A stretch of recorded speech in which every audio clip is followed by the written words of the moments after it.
So it's worth repeating here and anywhere that we can as loudly as possible that the pre-K through 8 model that EFS does so well is intentional. This structure by design is the ideal context for learning, especially in middle school grades. As my colleague, head of upper school Annie Latempio, regularly and adeptly points out, having middle school students serve as the leaders of the school, as the top dogs, rather than waiting until high school, has major advantages. In fact, a recent study from Harvard's Graduate School of Education supports this, noting that, quote, the effective school practices are more common in K-8 schools than in middle schools, and that transition to middle school itself is detrimental for students and should be eliminated whenever possible, unquote. Furthermore, the study found that students in K-8 schools tend to feel safer and less of a Lord of the Flies environment during the critical stage of their development. Our recent graduates prove this year after year. Nearly all of last year's graduates were accepted to their first choice schools, and 2/3 of our current high school alumni are enrolled in honors level classes or have received credit for classes already taken here at EFS. Additionally, 2/3 of our current high school alumni are the leaders of their clubs, their sports teams, student government. The 2 current class presidents of the Nichols senior class are EFS alums, as is the junior class president. We had 9th grade alumni playing in the varsity championship soccer game between St. Joe's and Canisius just a week or 2 ago. And we know that all Buffalo area high schools love getting Elmwood Franklin graduates because they consistently demonstrate excellence in academics, leadership, creativity, and kindness. Again, another credit to our phenomenal teachers. Our students have developed in the course of our rigorous and joyful program, ready to thrive in their next chapters. Our best ambassadors for this message are all of you, so please continue sharing this message far and wide. This excellence doesn't happen by accident, though. It's our teachers and administrators who work tirelessly to develop curriculum and assess results to ensure this continuous improvement. So last year, we implemented, if you were here last year, you would have heard me speak about it, the first cycle of our new subject study curriculum review process. So we started with literacy because reading and writing are foundational skills that touch all areas of the classroom. We began the year's study by looking at all aspects of our literacy program, having intentional conversations about areas for growth and exploring best practices. We partnered with the Harley School in Rochester to share resources, ideas, observations, and we invited feedback from UB's teaching residency program as well. We piloted new programs to build upon past success, most notably adding a thorough research-backed phonics program called Foundations to support the ways that we know the students learn best. Additionally, lower school head Dr. Finocchio and her team of literacy experts began tracking and measuring growth across our lower school using Acadian's benchmark testing. So early results, which I'll show you a little bit of in a second, demonstrate that our students are already outpacing national and local norms and have experienced significant growth on their own. Just quickly, not to get too into the weeds, where we were last year, just at the top box, about 43, almost 44% of our students at that time were above benchmark. And we're seeing growth already in that same cohort of students to moving everybody ahead from meeting benchmark to above benchmark, growing those higher ranges each time. That's where we are. We expect the longer we're doing this, we're going to see even more growth. And as a comparison, where students in Buffalo Public Schools are at the same rate, right? So we're outpacing those folks in good shape. Looking forward to continued growth there as well. This year, we are moving on to talk about math. If I can find where I just left off in my notes. Okay, focusing on math for our literacy, our subject study this year. So this will be led, I found it, right? I was moving right back on it. Led by math teachers Alyssa Charles and Claire Berry with support from the division heads Annie and Bobby, we are investigating the ways in which we teach math. What works well, what can be improved, how to best support our range of learners in that content area. So we already know, again, from our recent graduates, that EFS students who complete our high school level Algebra 1 class in 8th grade are going to go on to do well in their rigorous high school math courseloads. They are already, once they're here, enrolled on the path to calculus and beyond. Nonetheless, we continue to look to strive for growth and improvement in this and every aspect of our curriculum. And we'll share our results of this, hopefully next year at this time. I'll show you this video if you haven't seen it already, because it's a fun one. If you've been following the news, or more specifically, Eagle One News, you may know that there was recently an election. That's right, the great EFS ice cream election. Instead of focusing on the divisive nature of the national elections, we had a fun time, a wonderful time, designating teacher representatives to campaign for chocolate, vanilla, and strawberry. Our students were able to develop and produce stories around their candidates. They filmed news segments for our upper school news show, and we participated in a live debate moderated by our student government president. And on our election day, every student, pre-K through 8th grade, faculty and staff as well, cast their vote in real voting booths that we created here. And the winning flavor was vanilla, which we enjoyed for dessert that Friday, vanilla ice cream we had for all the students in the school. We also welcomed in a parent who works in government to discuss the history of elections in the U.S. It was delicious and fun, but also a deeply impactful lesson in civic responsibility, perfectly aligned with our year-long theme of Together We. Another aspect of our work with students that I think sometimes doesn't get enough attention is our competitive sports and PE programs. So at EFS, most grade levels enjoy physical education every day. That's something that separates us from a lot of our competitor schools. This ensures that exercise is intentionally woven into the school day. And our dynamic PE team designs a program that builds a variety of athletic skills throughout the year.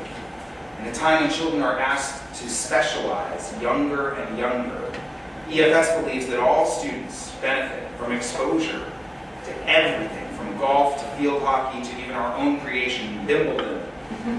This is just one example of our overarching philosophy, to try everything in your time at EFS. Try it all. Discover and develop your talents, and you will graduate confident in your abilities. So starting in 4th grade, in addition to our PE program, students have the opportunity to play interscholastic competitive sports, and we have a lot of success to share there as well. We've just concluded our fall sports season, and it was an incredible one for our students and coaches. On the soccer field, every single one of our soccer teams had winning records, some nearly undefeated.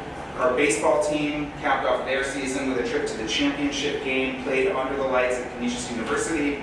Our swim team took first place in both the 8U and 9-10 divisions in the Newman Catholic Swim League Championships, with our swimmers bringing home multiple gold medals in individual races and relays. And as we begin our sports season for the winter season, we're excited to once again field several basketball teams in grades 4 through 8, with both our boys and girls 7th and 8th grade teams hoping to return to the league playoffs again this year. Also excited to share is that our ski club is going to be hitting the slopes at Hollymont Ski Club starting in January. So this is new. We've been at Kissing Bridge for a million years, and we're really excited to be partnering this vital program of our upper school with Hollymont, which in my opinion is one of the best ski areas in all of Western New York. Seeing the joy of our 5th through 8th grade students challenge themselves as winter athletes, as skiers and snowboarders in the area's finest slopes is something that many of our upper school potential chaperones are very much looking forward to this year. Another thing that I wanted to share with you all is that every 10 years, EFS participates in a reaccreditation program through NICE, which is the New York State Association of Independent Schools. So we were recently visited by our accreditation team for our 5-year check-in, which happens halfway through each of these processes. This was a 2-day visit, serves as our progress check, and our visiting team left us with the following 4 commendations that I wanted to share with this group. At this time, no recommendations. First, they commended our smooth leadership transition from Andy DL to interim head Keith Frome, and now to me. Second, they highlighted the impressive subject study process that I already outlined, noting the impressive nature of our annual approach to investigating and improving our curriculum. Third, they commended the school's strong financial position. Thanks to excellent work in admission, development, and our business office, EFS has seen a balanced budget for the last 4 years, increased annual fund and auction revenue, successfully completed an significant endowment campaign, and we've eliminated all outstanding debt. Yes.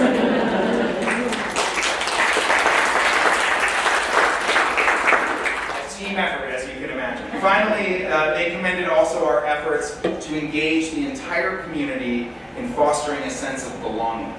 Again, in a time of division, EFS strives to be a place where everyone in our community feels as though they belong.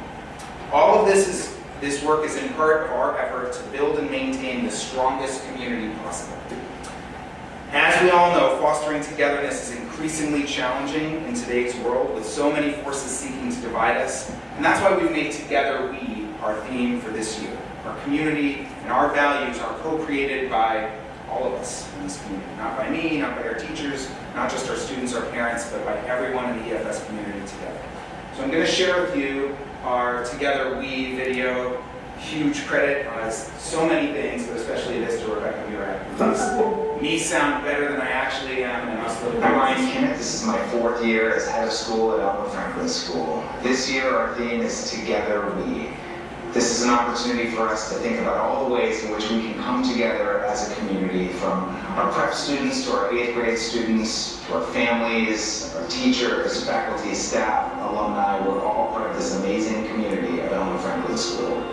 So this summer, like many of you, I spent a lot of time watching the Summer Olympics. One of the sports that we spent a lot of time watching was volleyball, and I was struck watching this that after every point, whether it was a winning point, a losing point, game point, match point, everything in between, the teams would come together and high five. And this was so inspirational to me watching this. What it said to me was that these teammates were together through it all. And this made me think about how all of us here at Elmwood Franklin are a team as well. So one of the lessons for me is that if we are truly going to thrive, we have to do it together. So together throughout this year, we will have opportunities to grow. Together we can support each other. Together we can cheer each other on. Together we can lift each other up. Together we're going to learn. Together we're going to act on the stage. Together we're going to cheer for the actors on the stage. We have so many moments throughout our community, through the school days and beyond, where we get to help each other and support each other.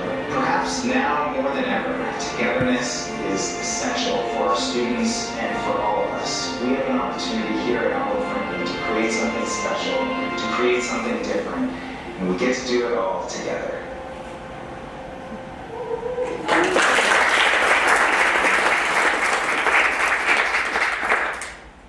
It's always a little strange for me to see myself on there, especially if I play again. Thank you for bearing with me. It's in this spirit of togetherness that we this year have actively sought feedback from our community to ensure that we are living up to our mission of preparing children to lead thriving lives, and that everyone feels that they have a place here at our school. So I was pleased to note that a majority of our survey respondents reported alignment between their values and EFS's mission. They commented on our personal approach to education, our strong emphasis on academics, while also developing engaged citizens, and our overall whole child, well-rounded approach. They want us to continue balancing rigor with experiential learning, building community connections, and building and maintaining a strong and diverse faculty and student body. Some noted areas for continued growth include partnering and better communicating with parents and guardians as we continue to build a sense of belonging and inclusion for everyone. A hopeful step forward has been the formation of the Inclusivity Advisory Committee, which includes parents, administrators, board members, and teachers. This group has been meeting monthly to explore the ways we can honor everyone in our community and ensure that EFS is a place where everyone feels a sense of belonging. This charge comes directly from our school's core value of community.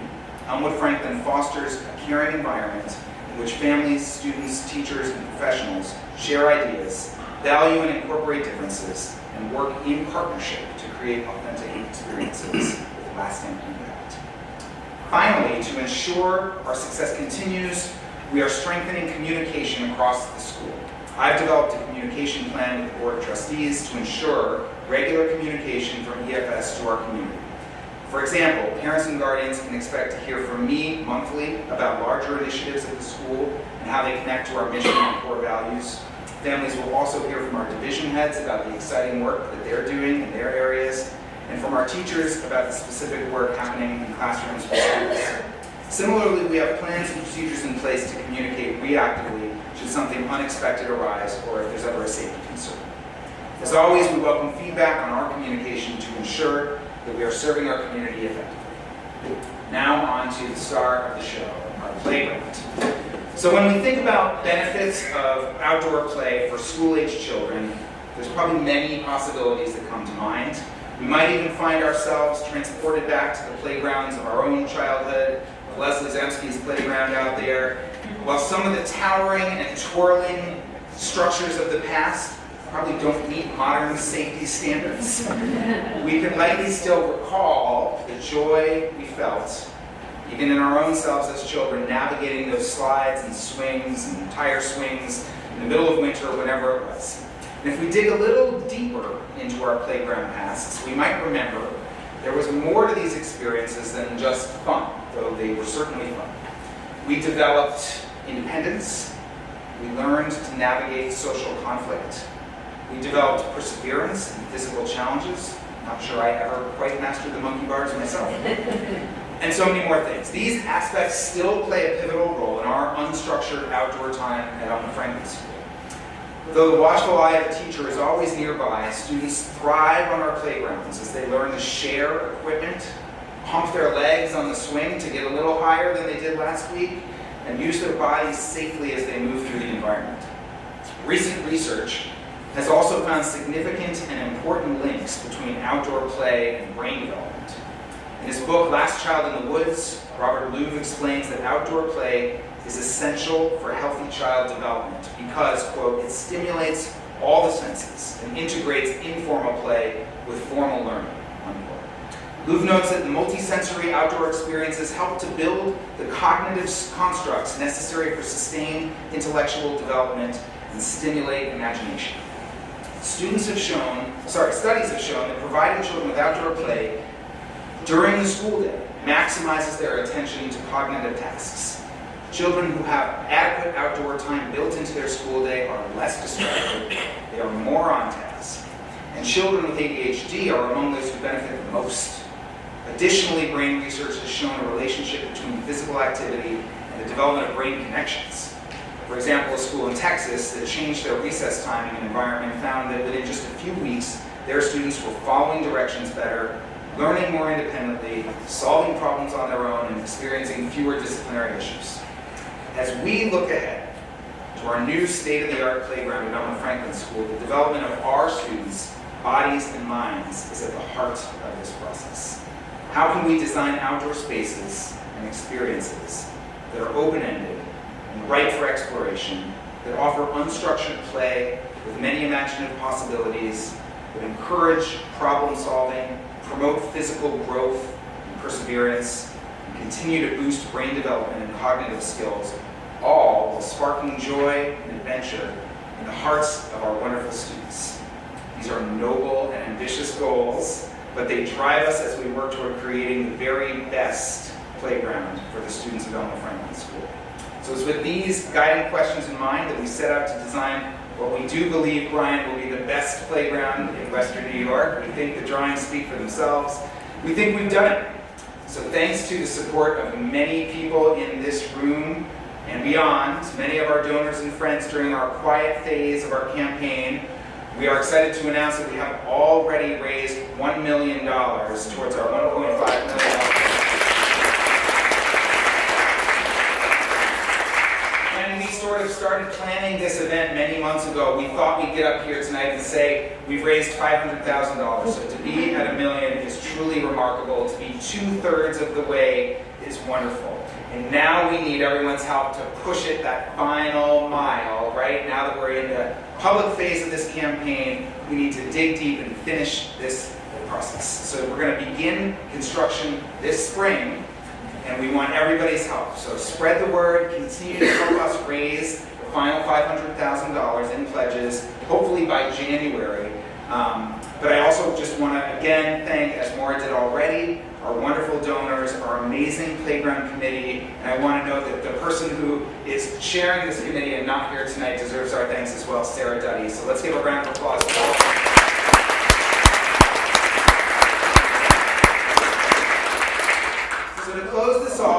attempt to tie everything I just shared with you together, our sense of community, this wonderful playground, the academic excellence, all of it, I'll share that I'm sometimes asked what my vision is for Elmwood Franklin School. How do I envision the EFS experience for our students, not just today, but in the future? And how do they connect with those kids in those pictures of the archives in the past? How do I describe the last 20 minutes worth of content that we just heard from math, science, sports, the arts, public speaking, leadership, and more at EFS? Well, what we're trying to do is balance rigor and joy more than any other school. So I hope tonight's address has given you a little bit of a picture of just how we do that in all these incredible ways. We are a school in which we expect students to try everything, find their passions, and do it all in a balance of rigor and joy. This is a rigorous learning process and a fun process in all these ways, and we hope the playground will support this continuous growth of learning and joy for us. So thank you again for being here. Stick around, have some cookies. The cookies, if you didn't notice, are actual pictures of the playground elements. Lauren and I will be here to answer questions about the playground. I can answer any questions you might have about any of the things I discussed, but just know how grateful we are for all of your support, not just in the campaign, but as part of this wonderful community. We're lucky to have you. Thanks for being here tonight.